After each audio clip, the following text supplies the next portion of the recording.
Terima kasih Anda masih menyaksikan Kompas Petang, Saudara. Banjir setinggi lebih dari 1 meter merendam 2 desa di Kabupaten Bekasi, Jawa Barat.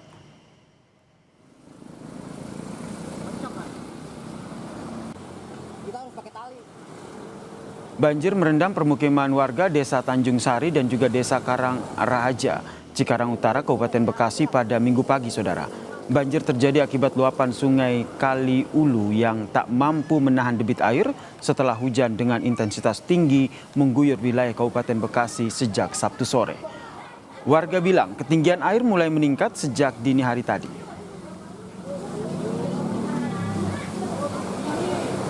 Meluap air kali. Kali apa tuh? Kali Ulu kali sini sebutnya, tapi ini kalau nggak salah kiriman air kiriman. Hujan dari semalam juga ya? Dari kemarin sore hujan mah. Deras? Iya deras, bukan dari. Hampir 100, hampir 200 rumah. Wali Kota Jakarta Utara, Hendra Hidayat bilang 80% wilayah Jakarta Utara terendam banjir akibat hujan deras pada Sabtu malam dan diperparah dengan kenaikan air laut. Untuk mengatasi banjir, seluruh rumah pompa yang berada di Jakarta Utara difungsikan dengan tambahan 72 pompa mobile. Malam hujan turun dengan intensitas yang bisa dikatakan cukup ekstrim dan hampir 80% wilayah Jakarta Utara ini semuanya ada genangan. Dan tadi kami melintas di sepanjang jalan RE Marta Dinata, itu air sudah setinggi paha orang dewasa, kemudian kali Ancol pun sudah rata dengan jalanan. Di Pulau Mas, Pulau Gadung, Jakarta Timur, ruas Jalan Ahmad Yani menuju gerbang tol Cempaka Putih terendam banjir setinggi 30 hingga 50 cm. Banjir mengganggu perjalanan pengendara yang melintas di Jalan Ahmad Yani, Jakarta Timur.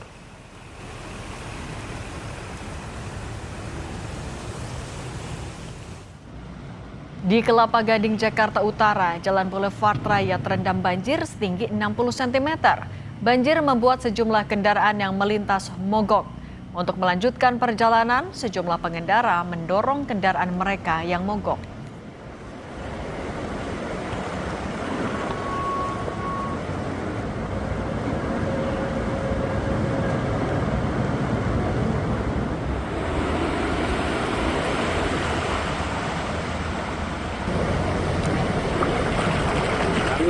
Capek-capekin ke sana. Dorong dari mana tadi bang? Tadi awalnya dari sini nih. Udah ngantar ke sana, balik lagi ke sini. Jadi Berarti tinggi situ bang ya? ya tinggi sepaha lah ada. Banjir yang menerjang Jakarta berdampak ke perjalanan KRL komuter lain lintas Tanjung Priok menuju ke stasiun Jakarta Kota dan sebaliknya. Terhambatnya operasional KRL disebabkan oleh genangan banjir di stasiun Jakarta Kota dan juga Kampung Bandan, Saudara. Akibatnya, sejumlah calon penumpang terpaksa beralih ke moda transportasi lain.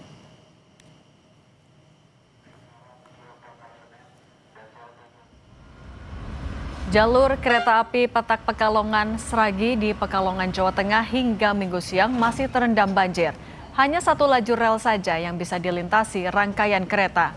Lokomotif khusus berwarna merah merupakan penarik rangkaian gerbong kereta api yang melintas di jalur hulu di Pekalongan. Kecamatan rangkaian gerbong kereta dibatasi hanya bisa melaju 20 km per jam.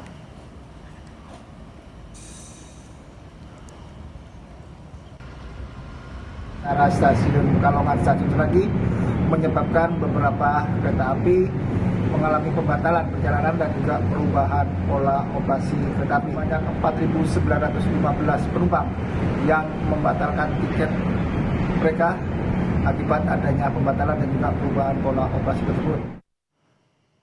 Dan untuk mengetahui situasi terkini di wilayah terdampak banjir, kita bergabung dengan jurnalis Kompas TV Niko Anggriawan dan juru kamera Adini Anissa di kawasan Pegangsaan 2 Kelapa Gading, Jakarta Utara, dan juga dari Pekalongan, Jawa Tengah ada jurnalis Kompas TV Ari Himawan. Kita ke Niko dulu yang berada di Kelapa Gading, Jakarta Utara. Niko, tampaknya di belakang Anda masih ada genangan begitu. Bagaimana situasi di sana? Ya, Yasir, setidaknya genangan dengan tinggi kurang lebih dari 40 hingga 50 cm ini masih menggenangi Jalan Pegangsaan 2, Kelapa Gading, Jakarta Utara. Dan belum ada tanda-tanda surut air yang turun signifikan sejak pukul 2 siang. Kami ada di lokasi tempat saya melaporkan saat ini. Dan situasi terkini akan ditunjukkan langsung oleh juru kamera Kompas TV, Adini Anissa. Situasi banjir di Jalan Pegangsaan 2 menuju ke arah Semper ini memiliki ketinggian genangan yang bervariasi, ya, dan juga saudara. Kalau misalnya kami tadi sempat menyusuri Jalan Pegangsaan 2, ini ketinggian mulai dari 40 hingga 60 cm. Namun kalau misalnya tempat saya melaporkan saat ini hanya berkisar di antara 40 hingga 50 cm saja. Dan kalau misalnya bisa dilihat di visual Anda saat ini, arus lalu lintas di perempatan Jalan Pegangsaan 2 ini sempat tersendat imbas adanya beberapa pengendara roda 2 yang menuntun kendaraannya karena mereka ini tidak bisa melewati genangan dengan tinggi 40 hingga 50 cm. Kemudian ada beberapa kendaraan roda 2 juga yang mati imbas nekat mereka menerobos genangan banjir. Kemudian beberapa mobil juga masih terpantau bisa hilir mudik mulai dari arah Kelapa Gading menuju Cakung, kemudian dari arah Semper menuju ke Jalan Pegangsaan 2. Ini kalau kendaraan roda 4 masih bisa melalui Jalan Pegangsaan 2 meskipun dengan ketinggian air yang cukup bervariasi, ya, dan juga saudara. Kemudian kalau misalnya dilihat dari petugas, ini ada petugas PPSU atau pasukan Orange yang sedari tadi masih melakukan pengaturan arus lalu lintas, tentunya ada dibantu dari Babinsa juga. Kemudian kalau misalnya terkait pompa, Yasir dan juga saudara, tadi sempat dilakukan penyedotan pompa air dengan menggunakan pompa air. Dan kami juga sempat berbincang dengan petugas. Setidaknya di kawasan Kelapa Gading ini ada sekitar 5 pompa yang dikerahkan untuk mengurangi ketinggian debit air yang ada di kawasan Kelapa Gading. Di antaranya 3 pompa portable, kemudian 2 pompa apung yang saat ini difungsikan di Jalan Pegangsaan 2, Kelapa Gading, Jakarta Utara. Sementara kalau misalnya terkait dengan genangan, Yasir dan juga saudara, ini beberapa aktivitas jual beli mulai dari restoran, kemudian ada warteg, ada bengkel juga yang hari ini harus terpaksa tutup karena genangan yang terjadi di kawasan Pegangsaan 2 ini terjadi sejak pukul 11 malam tadi. Yasir, kembali ke studio. Niko, tadi seperti Anda sampaikan bahwa genangan ini masih sulit surut begitu walaupun sudah ada 5 pompa. Nah, apa yang Anda pantau terkait dengan penanganan banjir di sana sehingga bisa segera surut sehingga aktivitas warga di sana kembali normal? Ya, kalau misalnya sejak tadi pukul 2 hingga pukul 16.30 waktu Indonesia Barat saat ini, Yasir dan juga saudara, banjir yang di kawasan Pegangsaan 2 ini tidak surut-surut sejak tadi. Ini setidaknya ada beberapa hal yang berdasarkan pantauan kami. Di antaranya dia adalah beberapa saluran air yang ada di sisi kanan kiri jalan ini tersumbat, Yasir dan juga saudara. Tersumbat oleh plastik, lalu kemudian ada botol kaca yang kemudian menyebabkan air ini sulit masuk ke saluran air untuk akhirnya surut. Sehingga suku dinas sumber daya air Jakarta Utara ini harus mengerahkan pompa-pompa untuk membantu penurunan debit air atau penurunan muka air yang terjadi atau genangan yang terjadi di kawasan Pegangsaan 2 ini. Kita masih nantikan, Yasir dan juga saudara, kita harapkan genangan yang ada di Pegangsaan 2 ini cepat surut, tentunya masyarakat bisa beraktivitas kembali dengan normal. Yasir.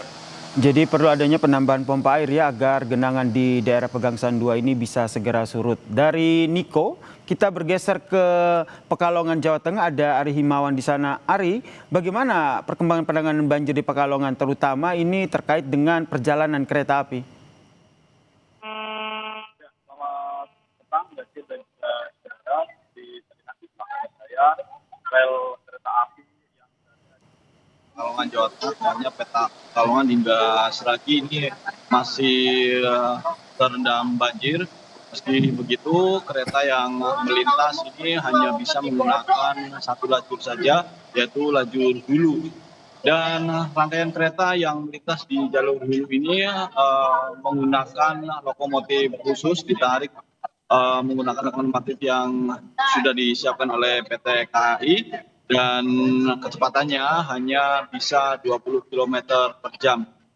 Selain jalur hulu juga ada jalur hilir yang masih terendam banjir di atas 10 cm sehingga ini tidak bisa dilewati oleh rangkaian kereta api. Dari pantauan kami di lokasi, Yasir dan juga saudara, sebenarnya sudah banyak upaya yang dilakukan oleh PT KAI untuk menormalkan kembali lajur kereta untuk bisa dilintasi rangkaian kereta api, seperti menambah kerikil atau kereta balas atau kereta yang membawa kerikil, terus di sini bolak-balik untuk menambah kerikil agar bantalan kereta api lebih stabil sehingga kereta yang melintas itu lebih aman, gitu ya, Sir. Baik, terima kasih jurnalis Kompas TV Ari Mawan atas informasinya dari Pekalongan, Jawa Tengah. Dan sebelumnya ada Niko Arianto dari Kelapa Gading, Jakarta.